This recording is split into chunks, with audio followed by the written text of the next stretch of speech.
Warning: our YouTube channel and its videos may contain scenes, language, and content that may not be appropriate for all audiences. These videos include surveillance footage, undercover pursuit of suspects, actual police and rescue operations, and fearless confrontations. If you do not approve of the content, please do not watch our videos. If you wish to continue, we strongly advise that you proceed with caution. Viewers' discretion is advised. Pamilyar ba ho kayo sa geography ho ng Pilipinas?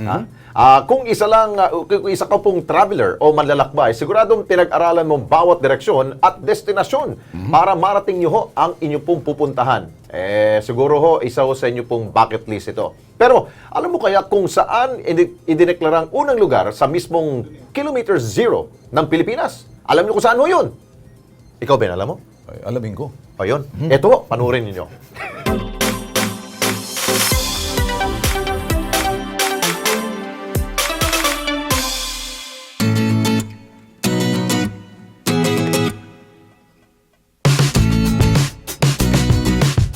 Dito sa Maynila, matatagpuan ang pasyalang malapit sa puso ng mga Pilipino.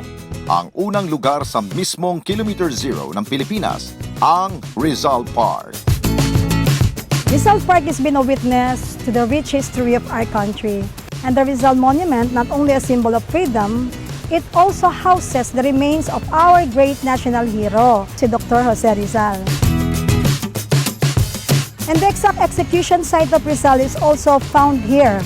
From Bagong Bayan to Luneta, we call this park Rizal Park to pay tribute to our national hero.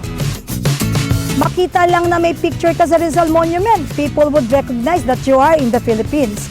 It's like the Eiffel Tower in Paris, France, and Taj Mahal in India. Sa lawak nito na 54 hektarya, ay tinuturing na pinakamalaki sa buong Asia ang Rizal Park. Matatagpuan din dito ang mga rebultong gawa ng mga Pinoy artists, orkidarium at marami pang iba. Bukas din ito para sa iba't ibang libangan at pagdiriwang.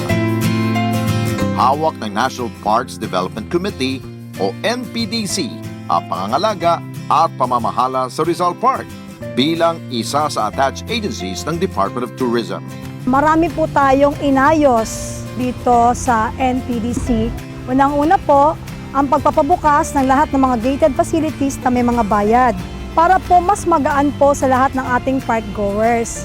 Gusto ko rin po sana mabisita ito ng lahat ng ating mga kababayan, may pera man o wala. Pero hindi naging madali para sa ahensya ang mapanatili ang kaayusan nito. Very challenging po sa akin yung aking pong nadatnan ang mga nagkalat na vendors.